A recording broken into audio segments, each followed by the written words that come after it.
मामले में नैनीताल हाईकोर्ट ने राज्य सरकार से पूछा है कि राज्य में अभी तक निकाय चुनाव की प्रक्रिया क्यों नहीं शुरू की गई, जबकि निकायों का कार्यकाल 2 दिसंबर को समाप्त हो रहा है। कोर्ट ने राज्य निर्वाचन आयोग को भी 2 सप्ताह के भीतर ये बताने के निर्देश दिए हैं कि निकाय चुनाव कराने के लिए उनकी क्या तैयारी है। आपको बता दें कि हाईकोर्ट ने उत्तराखंड में स्थानीय निकायों का चुनाव कार्यक्रम घोषित नहीं किए जाने को लेकर दायर याचिका पर सुनवाई करते हुए राज्य सरकार से इस संबंध में जवाब मांगा है। वहीं इस मामले के सामने आने के बाद राज्य में सियासत शुरू हो गई है। कांग्रेस ने कोर्ट के फैसले का स्वागत करते हुए सरकार पर तंज कसा है कि राज्य को कोर्ट संचालित कर रहा है और राज्य सरकार को अब तो नगर निकाय चुनाव कराना चाहिए। वहीं बीजेपी का कहना है कि सरकार सही समय पर सही कदम उठाएगी। सवाल यह है कि आखिरदामी सरकार निकाय चुनाव कराने से क्यों बच रही है। आज इसी मुद्दे पर चर्चा करेंगे, उससे पहले रिपोर्ट।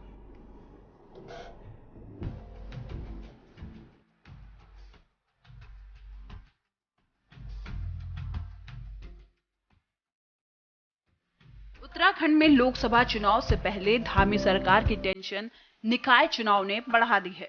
वहीं इस मामले में नैनीताल हाई कोर्ट ने राज्य सरकार से पूछा है कि राज्य में अभी तक निकाय चुनाव की प्रक्रिया क्यों नहीं शुरू की गई है, जबकि निकायों का कार्यकाल 2 दिसंबर को समाप्त हो रहा है।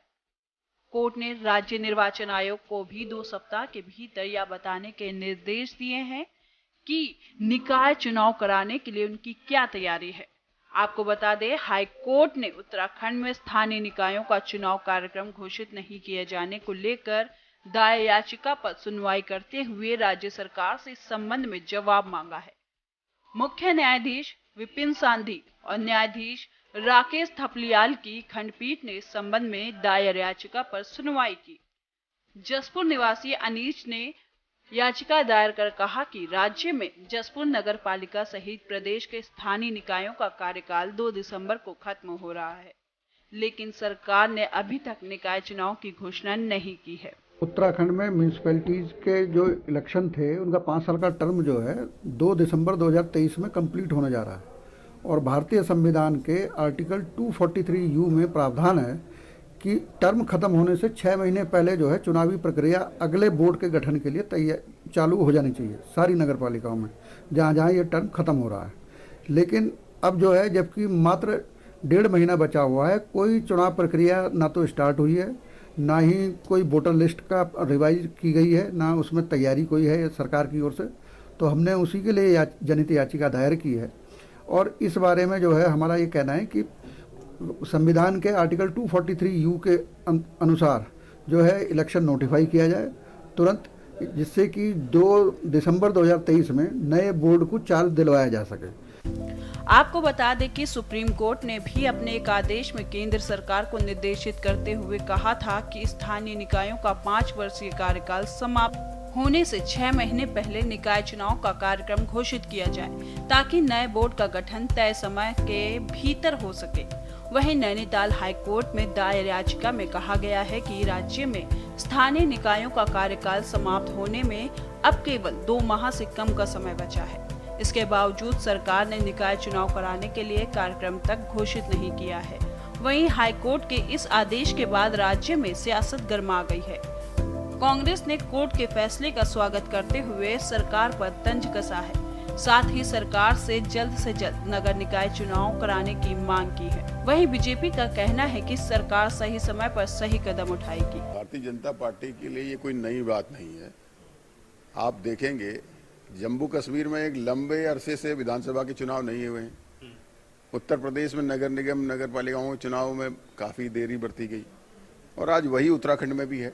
सरकार सिर्फ और सिर्फ जो सरकार में बैठे हुए लोग हैं वो मदमस्त हैं, अपने अहंकार में डूबे हुए हैं और मुझे लगता है कि वो गंभीर नहीं है कि राज्य में क्या क्या चीजें होनी चाहिए।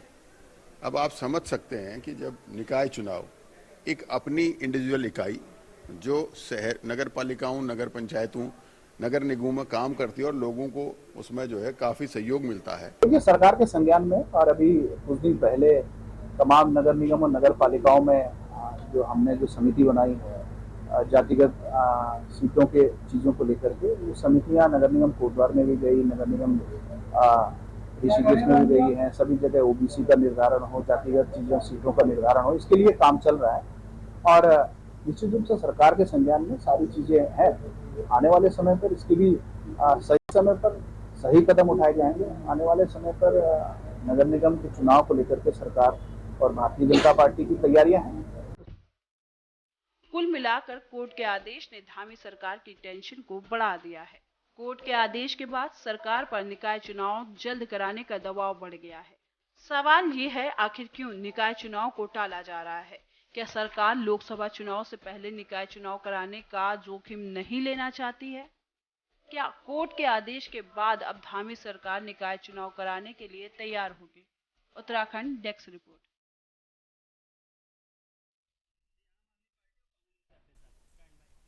तो नगर निकाय चुनाव को लेकर अब कोर्ट ने कहीं ना कहीं राज्य सरकार को याद दिलाई है कि आखिर निकाय चुनाव अब तक क्यों नहीं हुए, इसका जवाब मांगा गया है। चर्चा आज हम इसी पर करेंगे क्योंकि विपक्ष से पहले भी कई बार निकाय चुनाव को लेकर सरकार पर सवाल उठाता रहा है। नवीन प्रशाले जी प्रदेश प्रवक्ता बीजेपी से हमारे साथ जुड़ चुके हैं, आशीष नौटियाल जी प्रदेश प्रवक्ता कांग्रेस से हमारे साथ जुड़ चुके हैं, विपिन खन्ना जी प्रदेश प्रवक्ता आम आदमी पार्टी से हमारे साथ जुड़ चुके हैं। आप तीनों को बहुत बहुत स्वागत है। सबसे पहले शुरुआत में करना चाहूंगी नवीन जी आपसे। निकाय चुनाव को लेकर लगातार विपक्ष भी हमलावर रहा और अब कहीं ना कहीं कोर्ट ने यह आदेश दे दिया है कि भाई जवाब मांगा है कि ये निकाय चुनाव को लेकर अभी किसी तरीके का कोई प्रोसीजर क्यों नहीं किया गया है। साथ ही साथ बड़ी बात लोगों के मन में ये आती है कि उत्तराखंड में हम देखते हैं कि इस तरीके के मामले हमेशा कोर्ट को ही उठाने पड़ते हैं। नवीन जी। कल माननीय उच्च न्यायालय ने माननीय उच्च न्यायालय ने राज्य निर्वाचन आयोग और राज्य सरकार से जवाब मांगा है कि राज्य में चुनाव की तैयारियां क्या चल रही है और उसको लेकर 2 सप्ताह के अंदर अपना जवाब देने के लिए माननीय उच्च न्यायालय ने निर्देशित किया है। और इस वक्त उत्तराखंड में एक जन कल्याणकारी और लोकप्रिय सरकार है जो जनता के हित में लगातार काम कर रही है। सरकार पूर्ण रूप से चुनाव के लिए तैयार है और अपना काम कर रही है। जो भी निर्वाचन आयोग का शेड्यूल होगा उसके मुताबिक सरकार काम करेगी और उचित समय पर उचित कार्रवाई उस पर की जाएगी। और जहां तक जवाब का सवाल है वो उचित समय पर न्यायालय में प्रस्तुत कर दिया जाएगा। नवीन जी देखिए, विपक्ष कहता रहा है कि सरकार की मंशा ही नहीं है कि वो निकाय चुनाव कराए, और क्या सरकार को चिंता नहीं थी कि निकाय चुनाव कराने हैं? वक्त अब कम बचा है, दिसंबर में कार्यकाल खत्म हो रहा है, तो आखिर कोर्ट को इस पर अपने लिए जवाब क्यों मांगा जा रहा है? कोर्ट क्यों जवाब मांग रहा है? आपने अपनी तरफ से क्यों नहीं किया? विपक्ष लगातार इसको लेकर सवाल खड़े कर रहा है कि आप हार के डर से निकाय चुनाव नहीं कराना चाहते हैं। नहीं, जहां तक विपक्ष का सवाल है, विपक्ष के तो हाल आज ये हैं कि इनके पास कैंडिडेट नहीं है। अगर आज चुनाव हो भी जाते हैं तो क्या कांग्रेस और दूसरे अन्य दल यहां पर अपने कैंडिडेट भी खड़े कर पाएंगे? उनकी स्थिति, उनके पास कार्यकर्ता नहीं है, उनका बिखरा हुआ संगठन है। लेकिन जहां तक निकाय के चुनाव का सवाल है, मैंने कहा कि सरकार पूर्ण रूप से तैयार है, अपना काम कर रही है। अगर निर्वाचन आयोग का शेड्यूल आता है तो उसको पूरी तरह से फुलफिल किया जाएगा। जहां तक माननीय उच्च न्यायालय का सवाल है जो उन्होंने पूछा है, उसका सरकार समय पर जवाब वहां पर देगी। ठीक है। हमारे साथ अनिल थापलिया जी केंद्रीय प्रवक्ता यूकेडी से वो भी जुड़ चुके हैं। अनिल जी आपका भी बहुत बहुत स्वागत है। और जितेंद्र चौधरी जी अधिवक्ता हाईकोर्ट से हमारे साथ जुड़ चुके हैं। जितेंद्र जी आपका भी बहुत बहुत स्वागत है। बाकी लोगों का रुख करूँ उससे पहले जितेंद्र जी आपका ही करना चाहूंगी, क्या कुछ ये याचिका रही, किसने दाखिल की, साथ ही साथ क्या कुछ हाईकोर्ट द्वारा कहा गया है? जितेंद्र जी अनम्यूट कीजिएगा प्लीज, आपकी आवाज नहीं आ पा रही। हेलो जी जी जी जी जी, अब आवाज आ रही है ना? हाँ जी हाँ जी। हाँ, ऐसा है, ये याचिका जसपुर के एक रहने वाले हैं मोहम्मद अनीस जी, पेशे से भी अधिवक्ता हैं, उन्होंने दायर की है। और उनका ये कहना है कि साहब चुनाव की जो प्रक्रिया चालू हो जानी चाहिए थी 6 महीने पहले, वो इन्होंने, सरकार ने अभी तक उसमें कोई भी कदम नहीं बढ़ाया है। और स्टेट इलेक्शन जो कमीशन है उसकी भी ड्यूटी थी कि वो इस प्रक्रिया को पहले ही चालू कर देते, क्योंकि माननीय सर्वोच्च न्यायालय की संविधान पीठ का एक जजमेंट है कृष्ण तोमर करके, उस जजमेंट में माननीय सर्वोच्च न्यायालय ने ये कहा है कि चुनाव प्रक्रिया जो है पहले स्टार्ट हो जानी चाहिए, जिससे कि जब टर्म खत्म हो रहा है नई म्यूनिसिपैलिटीज का, उस टाइम जो है नए बोर्ड का गठन किया जा सके। लेकिन 2018 में भी जब ये इलेक्शंस हुए, उससे पहले जो था 1 साल पहले, लगभग नवंबर 2017 में जो था, वोटर लिस्ट की तैयारी सरकार ने चालू कर दी थी। उसके बाद में जो था अगस्त 2000 उसमें जो था 2018 में इलेक्शन नोटिफाई करके और बोर्ड का टेन्योर खत्म होने से पहले ही इलेक्शन नोटिफाई कर दिया गया था। लेकिन इस बार ऐसा नहीं किया जा रहा है। तो इशू ये है कि सरकार की मंशा ये लग रहा है कि इस टाइम अभी टाइम पे इलेक्शन नहीं कराना है, इन्होंने एडमिनिस्ट्रेटर अपॉइंट करने हैं जो लग रहा है, क्योंकि कोई भी प्रक्रिया भी चालू नहीं हुई है। और जो साथ में जो हमारा ये भी कहना है कि साहब सर्वोच्च न्यायालय ने अपने संवैधानिक उसमें फैसले में ये कहा है कि अगर सरकार की तैयारियां अधूरी हैं तो जो प्री एग्जिस्टिंग वो है इलेक्टोरल रोल उसके बेसिस पे ही इलेक्शन होगा, लेकिन इलेक्शन डिले नहीं होगा। इलेक्शन को आपको टाइम पे ही कराना पड़ेगा। आप ये बहाना बना के इलेक्शन डिले नहीं कर सकते कि साहब अभी हमारी तैयारी पूरी नहीं है और इलेक्टोरल रोल हमने रिवाइज नहीं किए हैं और जो है उसकी रिजर्वेशन हमने अभी बनाया नहीं है कि किस तरीके से रिजर्वेशन अप्लाई होगा। तो इन सारे ग्राउंड्स पे आप जो है इसे डिले नहीं कर सकते। अपेक्स कोर्ट ने कहा है कि जो आपके पुराने इलेक्टोरल रोल्स हैं, जो पुरानी रिजर्वेशन पॉलिसी, आप उसके बेसिस पे इलेक्शन करा सकते हैं। और माननीय सर्वोच्च न्यायालय ने उस जजमेंट में ये भी कहा है कि सरकार अगर इसमें कोई ढिलाई बरतती है तो स्टेट इलेक्शन कमीशन की ये ड्यूटी है कि वो इलेक्शन टाइम पर कराने के लिए माननीय हाई कोर्ट में या माननीय सर्वोच्च न्यायालय का दरवाजा खटखटा सकती है। यहाँ ऐसा है कि यहाँ स्टेट इलेक्शन कमीशन भी अपनी ड्यूटी परफॉर्म करने से फेल रहा। स्टेट इलेक्शन कमीशन ने भी कोई स्टेप नहीं लिया है, क्योंकि माननीय सर्वोच्च न्यायालय ने यह कहा है कि state election commission independent body है, ये स्टेट के अकॉर्डिंग नहीं चलेगी, इसे अपना डिसीजन खुद लेना है और अपने डिसीजन के हिसाब से इलेक्शन टाइमली कराने हैं as per the constitution of India.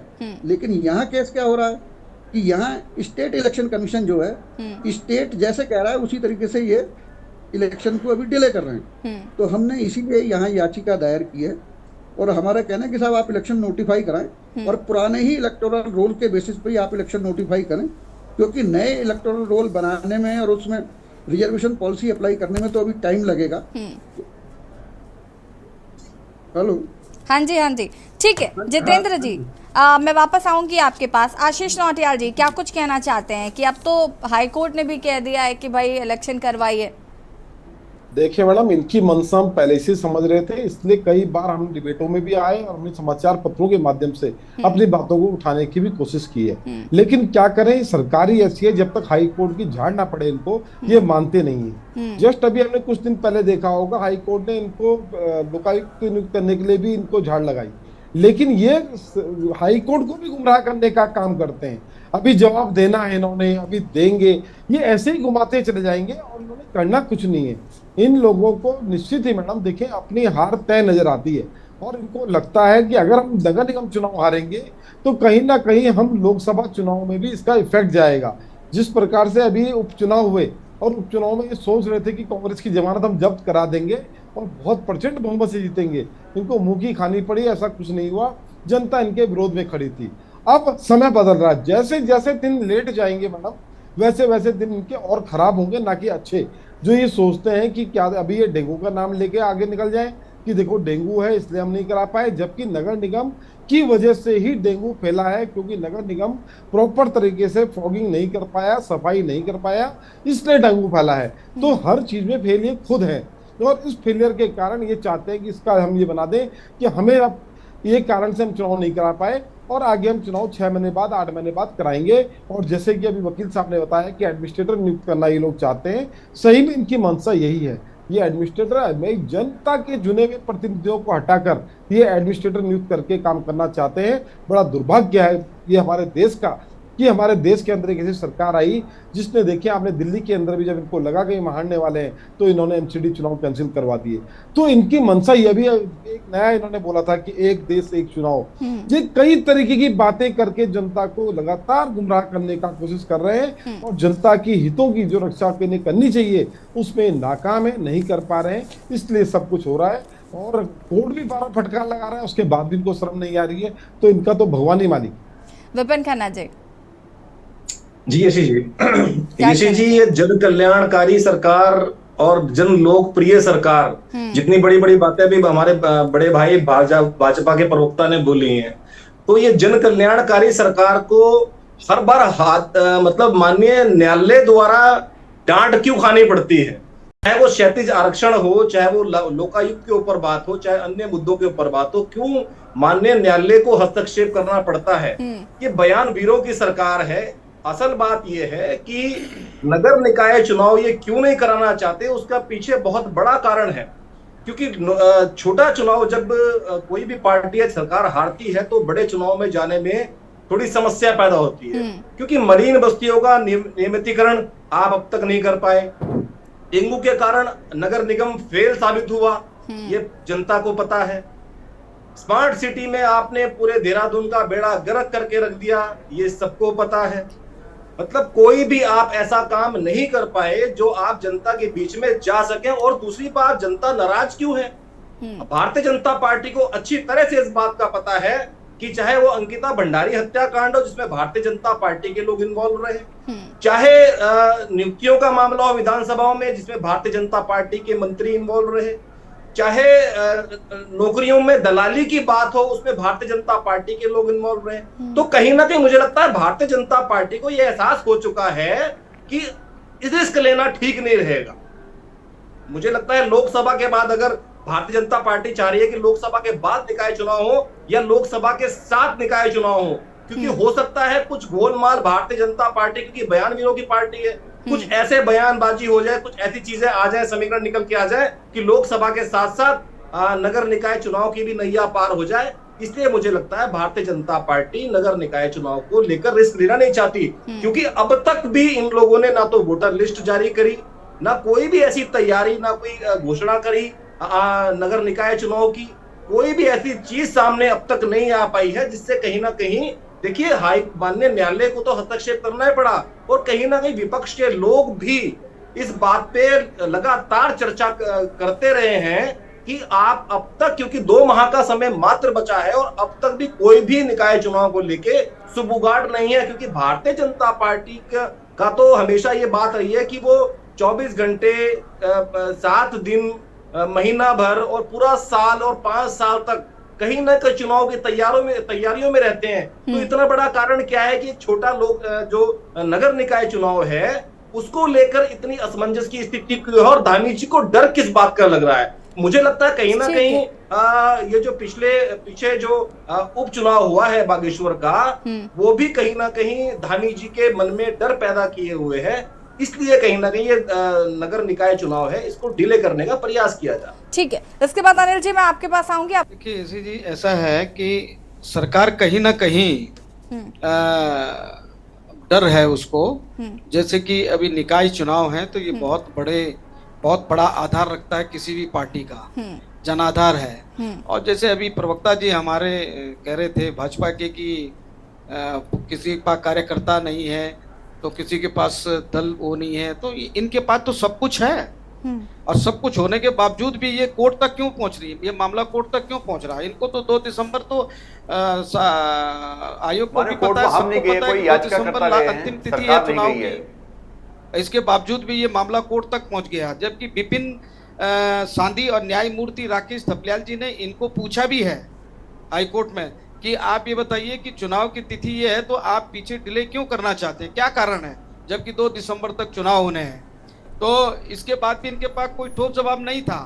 इनका जवाब केवल डिबेट में ही रहेगा, क्योंकि इनको पता है कि अब क्षेत्रीय दल भी कमर कस चुके हैं और ये हरकतें सब देख रहे हैं।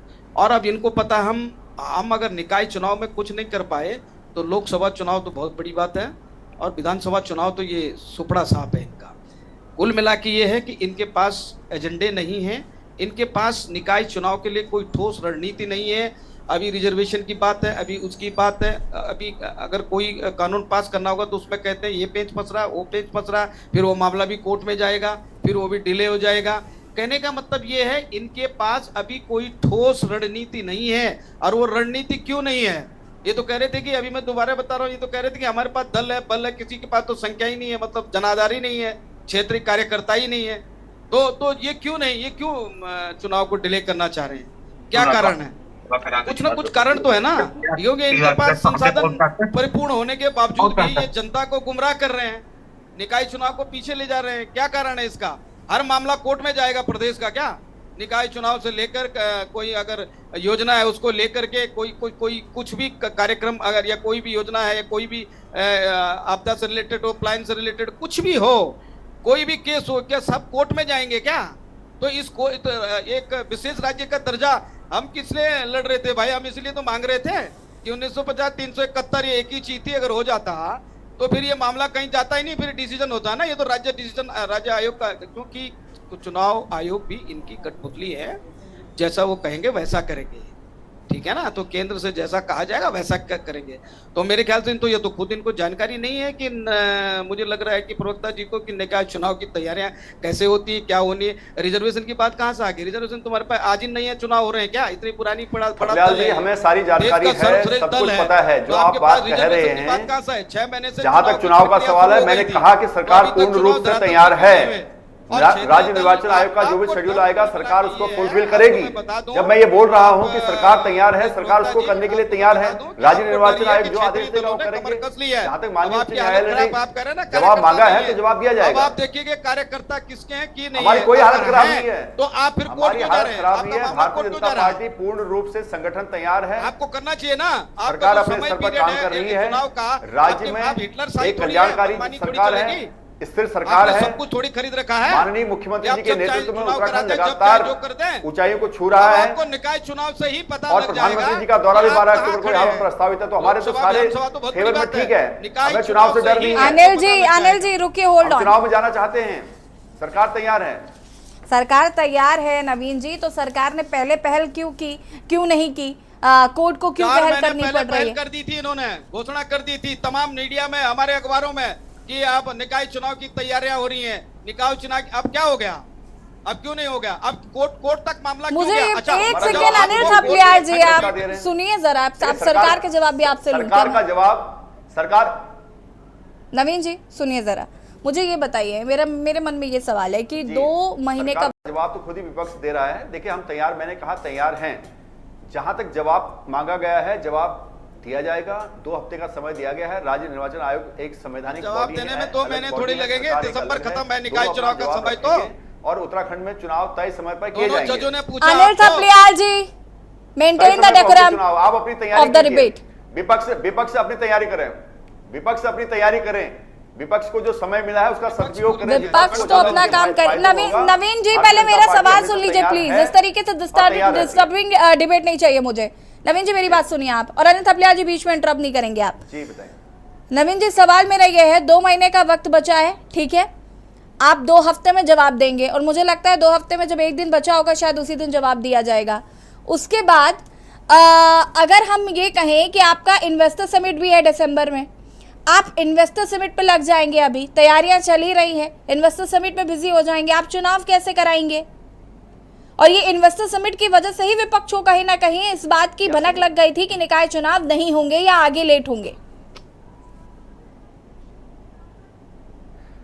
देखिए जहां तक जवाब का सवाल है, अब मल्टीटास्किंग होती है सरकार में। सरकार एक काम के पीछे दूसरा काम नहीं करती है, मल्टीटास्किंग होती है। बहुत सारे डिपार्टमेंट्स होते हैं, अलग अलग डिपार्टमेंट अपना काम करते हैं। जवाब वाले जवाब दाखिल करेंगे, इन्वेस्टर सबमिट वाले इन्वेस्टर सबमिट करेंगे, चुनाव की तैयारी होगी, जनता का काम जनता करेगी। सरकार के पास बहुत सारे रिसोर्सेज होते हैं, उन सभी रिसोर्सेज का पूरा भरपूर उपयोग सरकार करेगी और निश्चित समय पर यहाँ पर पूरी तरह से तैयारी की जाएगी कि चुनाव समय पर हो। इसका आश्वासन हम आपको देंगे। जो भी आदेश होगा उसका सरकार पूर्णतः पालन करेगी और सरकार हर चुनौती का सामना करने के लिए तैयार है। ठीक है जितेंद्र जी, मेरा सवाल आपसे ये है कि मैंने इन्वेस्टर समिट की बात की, सरकार क्या ये हवाला दे सकती है कि हम इन्वेस्टर समिट कराने जा रहे हैं, हमारे पास अभी वक्त नहीं है, हम आगे अगर कोर्ट से टाइम मांगा जाएगा, इस तरीके की दलीलें क्या आगे कोर्ट में काम करेंगी? मैडम देखिए, ये दलीलें इस तरीके से तो काम नहीं करेंगी, क्योंकि जो संवैधानिक प्रोविजन है और जो म्युनिसिपैलिटी एक्ट में प्रोविजन है वो ये कहता है कि एडमिनिस्ट्रेटर आप अपॉइंट कर सकते हो स्पेशल सर्कमस्टांसेस में, कि जैसे कि कोई आपदा आ गई है या कोई गृह युद्ध की स्थिति है या कोई युद्ध छिड़ा हुआ है किसी उससे, और एक्स्ट्रा ऑर्डिनरी सर्कमस्टांसेस हैं, उस कंडीशंस में जो है आप जो है डिले कर सकते हैं इलेक्शन, अदरवाइज इलेक्शन डिले नहीं हो सकता। जैसे कि पहले कोरोना काल था, उसकी वजह से जिसमें कि सारे पूरी कंट्री में आपातकाल लागू था, वो लॉकडाउन था, जिसकी वजह से आप इस तरीके की कंडीशंस में जो है आप डिले कर सकते हैं इलेक्शन। लेकिन नॉर्मल सर्कमस्टांसेज में आप किसी और वजह से जो है इलेक्शन को नहीं टाल सकते, आपको इलेक्शन विद इन टाइम कराने पड़ेंगे। और यही इसलिए ऐसा नहीं है कि ये पहली बार हो रहा है, हर साल जब भी म्यूनिसिपैलिटीज के इलेक्शन आते हैं, चाहे आप 2013 का वो देखेंगे, आप 2018 इससे पहले का जो इलेक्शन हुए उस टाइम भी जनहित याचिकाएं दायर हुई हैं, उसके बाद ही सरकार जागती है और तभी इलेक्शन से विद इन टाइम हुए हैं। सरकार अपनी ओर से कभी कुछ नहीं करती है, जनहित याचिका दायर होती है, उसके बाद सरकार से जवाब तलब किया जाता है और तब जाके इलेक्शन अपना टाइम पे स्टार्ट होता है प्रोसेस। तो ये जो बहाना ले रहे हैं कि साहब आने वाले टाइम में हम ये सबमिट करेंगे, इसके बेसिस पे इलेक्शन डिले होगा, ये कोर्ट में इनकी ये दलील तो मेरे हिसाब से चलेगी नहीं, क्योंकि कानूनी जो प्रोविजन है वो इसके अगेंस्ट है। तो कौन जाएगा? आपने खबर भी तो कह दी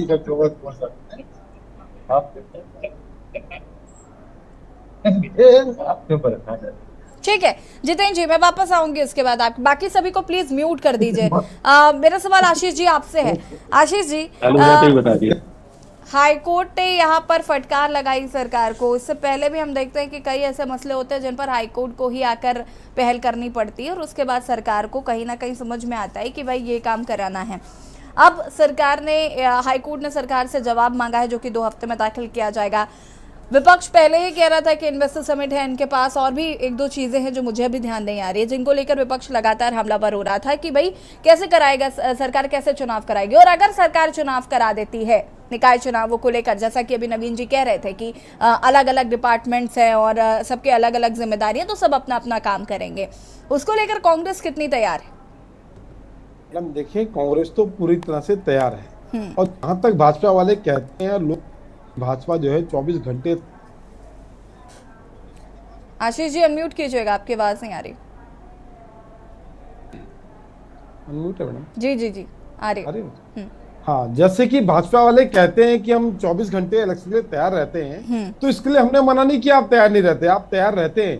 पर इस बार आपको पता है कि जनता तैयार नहीं है आपको वोट देने के लिए, क्योंकि आप लोगों ने जनता का हाल बेहाल कर दिया है। उत्तराखंड के अंदर आप देखिए, हर तबका आपके जनता इस समय सबसे सुखी है नौटियाल जी। तो जनता ही जब तैयार नहीं तो तैयार होंगे क्या करेंगे? दूसरा, इनका कहना है कि हमारे पास कैंडिडेट नहीं है। हमारे पास तो बहुत कैंडिडेट हैं, आप अपनी चिंता करें। आपके जो प्रेजेंट कैंडिडेट हैं गामा जी, उनके ऊपर तो आरोप लग गया और उन्हें आप खुद साइड करना चाहते हैं क्योंकि वो त्रिवेंद्र ग्रुप से आते हैं। दूसरे रहे आपके उमेश शर्मा के, उमेश जी के बेटे अग्रवाल। ऐसा कुछ भी नहीं है, ऐसा कुछ भी नहीं है। ये आपका विपक्ष का अनर्गल आरोप हो सकता है, अपना मनगढ़ंत कहानी भारतीय जनता पार्टी के संबंध में नौटियाल जी ना कहें। आप अपने कुनबे को देखें, 4 नेता हैं आपके पास, कार्यकर्ता कोई नहीं है। 4 नेता 4 दिशाओं में है, कार्यकर्ताओं का नाम नहीं है। संगठन कहाँ है आपका संगठन कहाँ है आप बताइए। आपका केवल ये उद्देश्य है कि यहाँ पर इन्वेस्टर समिट ना हो, यहाँ पैसा ना आए, सरकार के काम में बाधा डालने का काम आपका है। जबकि एक अच्छे काम है कि सरकार के साथ सहयोग करें, उत्तराखंड की जनता के हित में काम करें तो ज्यादा अच्छा तो इस होता है। तरीके से आप लोग काम करना चाहते हैं। हिटलर शाही तो मैडम इनके अंदर रग रगों में भरी पड़ी है। आप हिटलर शाही का ही नमूना है मैडम ये कि आज विपक्षी पार्टियों को चाहते ही नहीं है कि जिंदा रहे। आज अगर कोर्ट को इस बात की फटकार लगानी पड़े कि मान्य सिसोदिया जी, आपने मैंने सिसोदिया जी को किस आधार पर अंदर किया, तो इसका मतलब आपने किस आधार पर अंदर किया, ये आपसे कोर्ट पूछ रहा है। तो आप बताइए इससे बड़ा हिटलर कौन होगा जो अपने सामने वाले देखिए कांग्रेस करने देकर उसको मारने का और खत्म करने का प्रयास करता है। इस तरह की राजनीति अगर कोई कर सकता है तो सिर्फ भारतीय जनता पार्टी, जो दूसरे को सिर्फ तोड़ने की राजनीति करती है और कहीं से भी आगे बढ़ने की राजनीति नहीं करती। अब कहते हैं कि हम जवाब देंगे, 15 दिन के अंदर का समय मांगा है, तो जवाब निश्चित आप देंगे, आपको देना पड़ेगा। और जवाब में आप क्या कहेंगे? आप ये कहेंगे कि हमारे यहाँ डेंगू का इतना बड़ा प्रकोप फैल गया था, हमें चुनाव पे ध्यान देते कि पहले डेंगू से जनता की जान बचाते, क्योंकि जान पे कांग्रेस के पास डेंगू से गलती हो गई, आप लोगों ने आंकड़े छुपा दिए। इतने आंकड़े डेंगू के लिए नहीं आया जाएगा नौटियाल जी, आंकड़े बताते हैं 18 केस आ गया, 10 केस आ गए। छोटी लैब में जाके लैब वाले को पूछना तो लैब वाला कहेगा जितने आंकड़े आज तक टोटल बताए ना, इतना खाली मेरी लैब से आंकड़े गए जिनको डेंगू की पुष्टि हुई है। इस प्रकार डेंगू से इतनी मौतें हुई है, उसके भी आंकड़े छुपाने का काम किया है। हर जगह तो भ्रष्टाचार, हर जगह भ्रष्टाचार है। डेथ प्रमाण पत्र बनाने के लिए भी बताओ हमें फोन आता है, ठीक है आशीष जी, डेथ प्रमाण पत्र बनाना है, वहाँ भी पैसा खाने का काम। आशीष जी ठीक है, नवीन जी रुकिए जरा, बीच में इंटरप्ट करेंगे तो कैसे काम चलेगा? विपिन खन्ना जी, मेरा सवाल कि भाई अगर निकाय चुनाव होते हैं और हम मान के चल रहे हैं कि निकाय चुनाव होंगे, क्योंकि अब हाईकोर्ट की फटकार लग रही, तो जाहिर सी बात है कि चुनाव होंगे ही। अब अगर हम बात करें तो क्या आम आदमी पार्टी अलग से चुनाव लड़ेगी या फिर साथ मिलकर चुनाव लड़ेंगी? क्या इसको लेकर आपकी रणनीति, क्योंकि आपके लिए भी 2 ही महीने का समय है? देखिए यशी जी, इसमें तो अभी कोई दिशा निर्देश हमारे को नहीं आए हैं कि साथ में मिलकर चुनाव लड़ना है कि अलग चुनाव लड़ना है। अभी इसमें कोई दिशा निर्देश केंद्र की तरफ से हमारे पास नहीं आए हैं। लेकिन भारतीय जनता पार्टी के लोगों की अगर हम बात सुने तो अहंकार में डूबी हुई आम आदमी, ये भारतीय जनता पार्टी, मतलब इतने अहंकारी ये लोग हो गए हैं। वो कह रहे हैं कि विपक्ष के पास कार्यकर्ता नहीं है, विपक्ष के पास नेता नहीं है, विपक्ष के पास कोई कैंडिडेट नहीं चुनाव लड़ने के लिए। तो भाई ठीक है, हिटलरशाही और तानाशाही की सरकार है। आप लोग, मुझे लगता है कि एक ऐसी हिटलरशाही आप दिखाइए देश के अंदर और मोदी जी को परमानेंट प्रधानमंत्री बना दीजिए, जैसे चाइना और रशिया ने किया है, वैसे मोदी जी को प्रधानमंत्री बना दीजिए और देश में चुनाव खत्म करवा दीजिए, क्योंकि विपक्ष के पास तो कुछ है ही नहीं। अरे आपको माननीय न्यायालय द्वारा फटकार लगानी पड़ रही है, जो कि नहीं होना चाहिए था। भाई अगर आपके पास इतने ही ज्यादा कार्यकर्ता है और इतने ज्यादा आपके पास कैंडिडेट है मेयर के और पार्षदों के, तो फिर हाईकोर्ट को हस्तक्षेप क्यों करना पड़ रहा है? उसका बड़ा कारण ये है कि आपको खुद पता है कि भारतीय जनता पार्टी के अपने ही नेता ये कह रहे हैं कि उत्तराखंड में 40 और 50% कमीशन चोरी चल रही है। नवीन जी, इसके बाद मैं आपके पास ही आऊंगी, आप अपनी बात को आराम से कह लीजिएगा। नवीन जी रुकिए जरा। आपके अपने ही नेता कह रहे हैं कि यहाँ पर 40 से 50% कमीशन खोरी हो रही है। आपके अपने ही नेता कह रहे हैं कि स्मार्ट सिटी में भ्रष्टाचार हो रहा है। आपके अपने ही नेता कह रहे हैं कि अधिकारी कर्मचारी हमारी बात नहीं सुन रहे हैं। डेंगू के मुंह में धकेल दिया आपने पूरे प्रदेश को। आज बिल्कुल हमारे प्रवक्ता भाई ने बिल्कुल ठीक कहा, जिस तरीके से इन लोगों ने डेंगू के आंकड़े छुपाए, मौतों के आंकड़े छुपाए, अगर एक हॉस्पिटल का आंकड़ा अगर निकाल के देख लें तो उससे पता लग जाएगा जो सरकार ने आंकड़े दिए हुए वो मात्र एक हॉस्पिटल के आंकड़े हैं। कोई घर नहीं छूटा जहां पे डेंगू ना पसरा हो। स्मार्ट सिटी का आपने बुरा हाल कर दिया। उत्तराखंड के बेरोजगारों को आपने लाठियों से पीट कर घायल किया, उनकी नौकरियों में दलाली कर ली, विधानसभाओं में भ्रष्टाचार कर दिया। तो कहीं ना कहीं भारतीय जनता पार्टी को यह पता है कि भले भारतीय जनता पार्टी चुनाव के लिए तैयार हो बेमन से, लेकिन जनता वोट देने के लिए तैयार नहीं है। तो जनता को कैसे तैयार किया जाए और जनता को कैसे गुमराह किया जाए, केवल रणनीति इस पर चल रही है। ठीक है नवीन जी, आप जवाब दीजिए। आप जरा जो भी विपक्ष के सवाल हैं उन पर मैं आपका जवाब चाहूंगी। साथ ही साथ मेरा सवाल ये भी है कि नगर निकाय चुनाव बहुत महत्वपूर्ण चुनाव इसलिए होते हैं क्योंकि वो जनता से सीधे जुड़े हुए मसलों से जुड़े चुनाव होते हैं और वो छोटी छोटी चीज़ें होती हैं, पानी की व्यवस्था या साफ सफाई की व्यवस्था, जल निकासी की व्यवस्था, ये सारी चीज़ें होती हैं। और इस बार अगर हम वाकई बात करें तो आपकी स्मार्ट सिटी ने बेड़ा गर्क करके रखा हुआ है, लोगों को बहुत समस्याएं हो रही हैं। साथ ही साथ अगर हम बात करें यहाँ पर तो जल निकासी की समस्या है, डेंगू का प्रकोप पूरे प्रदेश में फैल रहा है, बहुत तेज़ी से फैल रहा है, आंकड़ों को लेकर लगातार विपक्ष सवाल उठा रहा है। तो क्या इन सब सवालों से आप बच पाएंगे?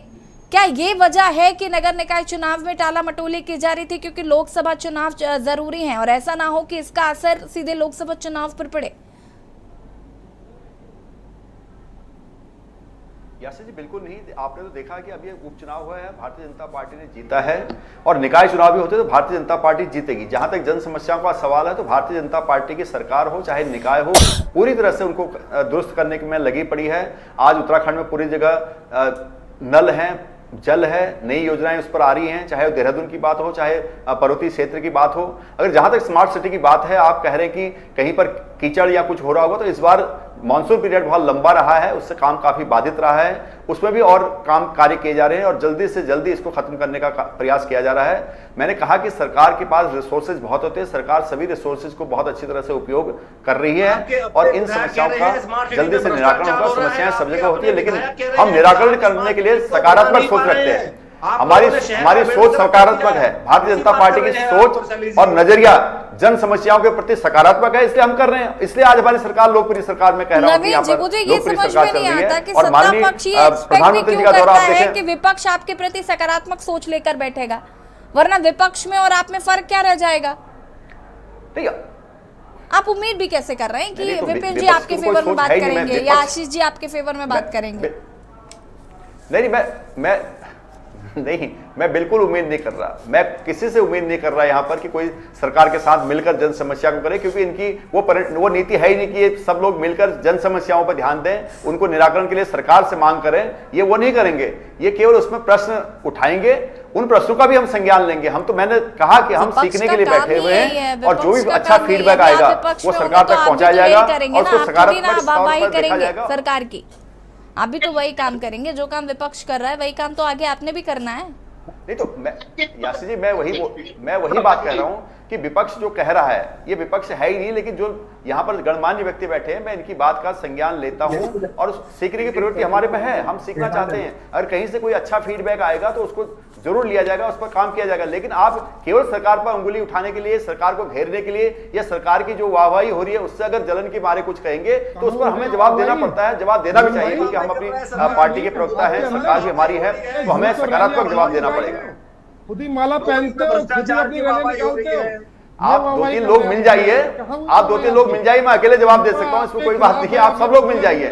आपने जिस प्रकार से अभी बागेश्वर का चुनाव सब लोगों ने मिलकर लड़ा था और आप फिर भी हारे थे, आप हर प्रकार से एक हो जाइए। पहले आप एक हो जाइए, तब आपकी ताकत बढ़ेगी, तब मुकाबला करने आना। नहीं तो अभी आपका कोई सरोकार नहीं है जन समस्याओं से, आपका केवल अपने स्वार्थ से मतलब है और स्वार्थ पूर्ति में कोई सरोकार नहीं है।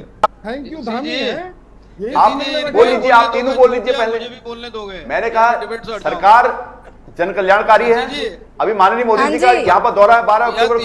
मैं और एक आपको सूचना दे दूं भाजपा के कि 12 अक्टूबर को माननीय प्रधानमंत्री जी यहाँ पर फिर आ रहे हैं, थोड़ा में ठीक है, वो फिर आ रहे हैं। अनिल थपलियाल जी, अनिल थपलियाल जी, जिन्होंने उत्तराखंड का पहली सबसे ज्यादा दौरा किया है। ठीक है, मैं वापस आऊंगी, आप सभी हमारे साथ बने रहिए। और इसी बीच राजस्थान चुनाव से जुड़ी बड़ी खबर आपको बता देते हैं। राजस्थान चुनाव से जुड़ी इस वक्त की बड़ी और अहम खबर आपको हम बता रहे हैं। दिल्ली से इस वक्त की बड़ी खबर, राजस्थान चुनाव से जुड़ी बड़ी खबर। राजस्थान विधानसभा चुनाव की तारीखों में किया गया है बदलाव।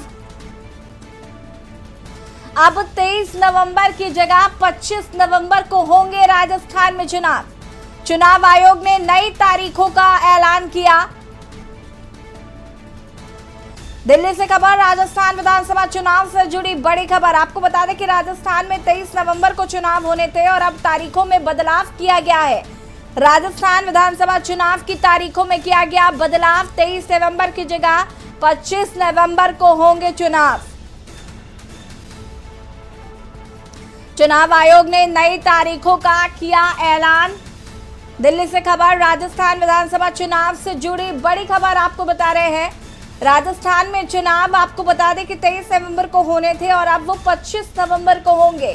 तारीखों में चुनाव आयोग ने ये बदलाव किया है। चुनाव आयोग ने नई तारीखों का किया ऐलान।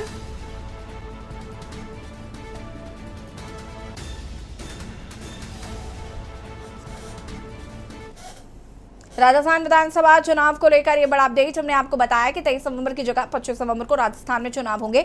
और देवभूमि के दंगल में हम चर्चा कर रहे हैं नगर निकाय चुनाव को लेकर हाईकोर्ट की फटकार। और अनिल थपलियाल जी, अपनी बात को पूरा करिए आप।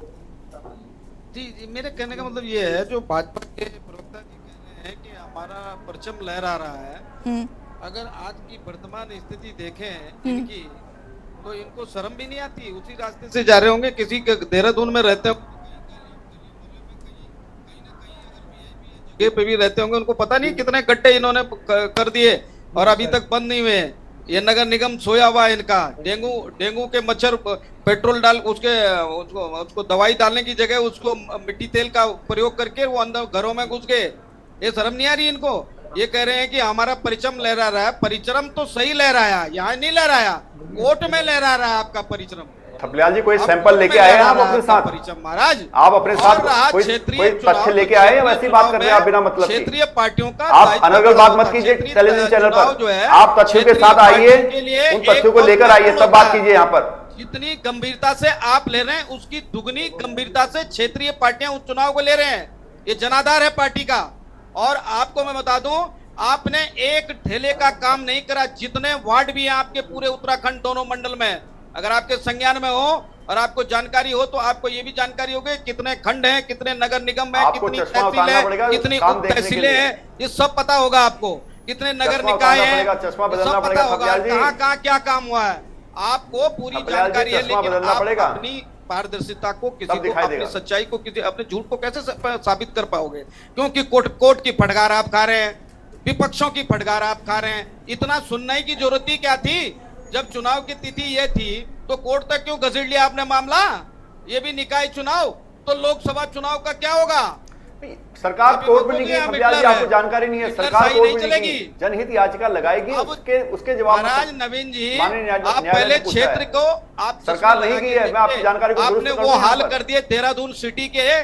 अरे गांव देहरादून सिटी तो नहीं कर पाए आप स्मार्ट। एक पत्रकार महोदय ने स्मार्ट हमारी सिटी बहुत अच्छी बात बना दी, कही थी, इसलिए एक मिनट में स्मार्ट कम से सिटी कम बन गई है। एक गांव तो स्मार्ट कर देते, स्मार्ट सिटी एक बन गई नगर है। को स्मार्ट तो कर देते।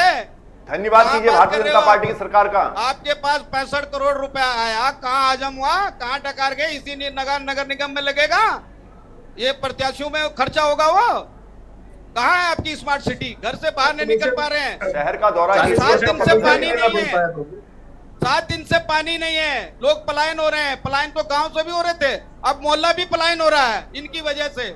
ये हाल कर दिया आपने देहरादून सिटी के। चलिए तो ठीक है अनिल थपलियाल जी, देखिए कोर्ट ने तो कह दिया, अब जाहिर सी बात है कि नगर निकाय चुनाव तो होंगे ही होंगे। अब सभी पार्टी की क्या तैयारियां हैं वो आगे आने वाले वक्त में ही पता चलेगा। क्षेत्रीय पार्टी है तो क्षेत्रीय पार्टी मैडम हम सर्वश्रेष्ठ है, हमारा तो कुछ ना कुछ। यसी जी आपके यूकेडी तो क्षेत्रीय निकाय चुनाव में अपना परिश्रम लहराएगी। इनको हम बताएंगे अब चलिए कि जनाधार पहले क्या से होता है। ही इन्होंने हमको चैलेंज किया, कार्यकर्ता पहले कहाँ से है? ही हम बधाइयां, बताते हैं कार्यकर्ता कैसे होते हैं निकाय चुनाव में। पहले से ही बधाइयां आपको। अगर धन्यवाद। जी, हम उम्मीद करते हैं कि यूकेडी जरूर कुछ ना कुछ करेगी। आप सभी का बहुत बहुत शुक्रिया चर्चा में शामिल होने के लिए। और देवभूमि के दंगल में आज हम बात कर रहे थे नगर निकाय चुनाव को लेकर। हाईकोर्ट ने सरकार को फटकार लगाई है, साथ ही साथ नगर निकाय चुनाव जल्द से जल्द कराने के लिए कहा है। और ये भी इलेक्शन कमीशन को भी ये बात कही गई है कि आखिर ये नगर निकाय चुनाव में टाला मटोली क्यों की जा रही है।